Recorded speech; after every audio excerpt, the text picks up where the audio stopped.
আসসালামু আলাইকুম সুপ্রিয় দর্শক, আজকে তৈরি করে দেখাবো পাতা পাকুন পিঠা। এটা দেখতে যেমন সুন্দর, খেতেও ভীষণই মজা আর তৈরি করা খুবই সহজ। অনেকে এটা মনে করে কঠিন, সেজন্য তৈরি করে না, কিন্তু আজকে খুব সহজভাবেই আপনাদেরকে তৈরি করে দেখাবো। তো চলুন, এই ভীষণই মজার পাতা পাকুনটা আমি কিভাবে তৈরি করেছি সেটাই আপনাদের মাঝে শেয়ার করব। অনেকে আবার কিন্তু এটাকে নকশি পিঠা নামেও চিনে থাকেন। যে যেই নামে চিনেন না কেন, তৈরি করা কিন্তু খুবই সহজ। তা চলুন, এই পাতা পিঠাটা আমি কিভাবে তৈরি করেছি সেটাই আপনাদের মাঝে শেয়ার করি। প্রথমে একটি কড়াইতে আমি পানি বসিয়ে দিলাম, দিয়ে দিচ্ছি স্বাদ মতো লবণ, আর এখানে দিয়ে দিলাম 2 কাপ চালের গুঁড়ো। এই চালের গুঁড়োটাকে এখন ভালোভাবে সেদ্ধ করে নিতে হবে। এখন আমি এটাকে ঢাকনা দিয়ে 10 মিনিট রেস্টে রেখে দেব। তারপর একটি বলের মাধ্যমে নিয়ে এটা ভালোভাবে একটু সফট একটা ডো তৈরি করে নিতে হবে। অবশ্যই এটাকে খুব সফট একটা ডো তৈরি করে নিতে হবে, ভালোভাবে মথে আর খুব সুন্দরভাবে সেদ্ধ করে নিতে হবে। এখন এটাকে রেস্টে রেখে দিচ্ছি 10 মিনিটের জন্য। তারপর আমি একটি শিরা তৈরি করে নিচ্ছি। এই শিরাটাকে আমি খেজুরের গুড় দিয়ে করেছি, আপনারা চাইলে চিনি কিংবা আখের গুড় দিয়েও করে নিতে পারেন, কিন্তু এটা খেজুরের গুড় দিয়ে করলে অসম্ভব ভালো লাগে খেতে। এই শিরাটা এমনভাবে তৈরি করতে হবে, একদম পাতলাও না আবার একদম ঘনও না। হাতে নিলেই বুঝতে পারছেন আমি কিভাবে এটাকে তৈরি করেছি, কিছুটা দেখেই আপনাদের বুঝে নিতে হবে। এখন আমি যে আটার ডোটা তৈরি করে রেখেছিলাম তার ভিতর থেকে অল্প অল্প করে আমি এরকম একটু লম্বা শেপ করে নিচ্ছি হাতের সাহায্যে। তারপর তেল দিয়ে এভাবে করে এটাকে আমি একটু চাপ দিয়ে নিচ্ছি। তারপর এটাকে খেজুর কাটার সাহায্যে, এই যে দেখতে পাচ্ছেন, খুব সহজে এদিক আর ওই দিক করলে কিন্তু খুব সুন্দর একটা ডিজাইন তৈরি হয়ে যায়। অনেকেই ভাবছেন ঢাকা শহরে আছেন, খেজুর কাটা নেই, কীভাবে করবেন। তারা কিন্তু টুথপিক দিয়েও করতে পারেন অথবা সুই দিয়েও করে নিতে পারেন। আমরা জানি সবার ঘরে কিন্তু টুথপিক থেকে থাকে, তো খুব সহজে কিন্তু এটা টুথপিক দিয়ে করে নিতে পারেন। যাদের গ্রামে থাকে তারা কিন্তু এটা খেজুর কাটা দিয়েই করে থাকে। এই তো একই প্রসেসে আমি কিন্তু আরেকটা পিঠা আপনাদেরকে তৈরি করে দেখাচ্ছি। এই পর্যায়ে এসে যারা এখনও লাইক দেননি, প্লিজ একটা লাইক দিয়ে ভিডিওটা কন্টিনিউ করবেন।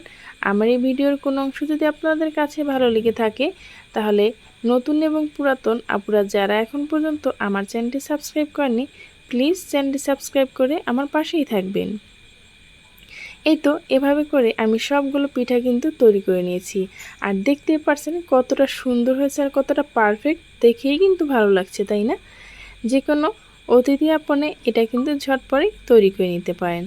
আর এই পিঠাটা ভাজার 2টা প্রসেস আছে, সেই প্রসেস 2টা ফলো করলে আপনার পিঠাগুলো হবে একদম পারফেক্ট এবং মুখে দিলেই কুড়মুড়িয়ে মিলিয়ে যাবে।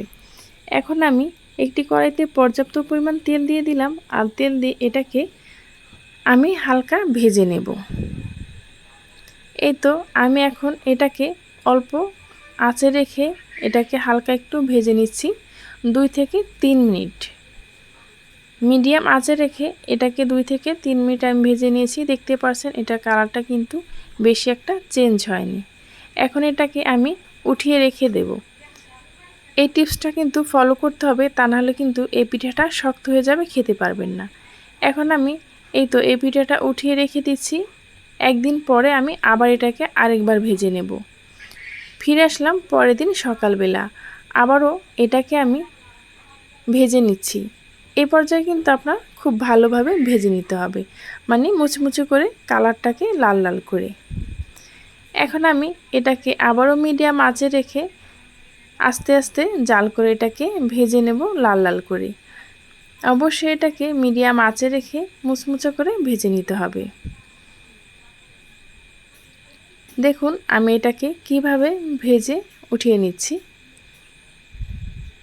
এটার কালারটা কিন্তু সেম এরকম করে উঠিয়ে নিতে হবে।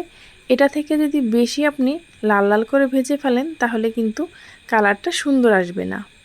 এখন আমি একটি ছাঁকনির সাহায্যে তেলটাকে ছেঁকে উঠিয়ে নিচ্ছি। এভাবে করে আমি সবগুলো পিঠা উঠিয়ে নিলাম। তারপর আমি যে শিরাটা তৈরি করে রেখেছিলাম সেই শিরার ভিতরে আমি পিঠাগুলো দিয়ে দিচ্ছি। পিঠাগুলো দিয়ে আমি একটু ভালোভাবে নেড়েচেড়ে মিশিয়ে 5 থেকে 10 মিনিট অপেক্ষা করব।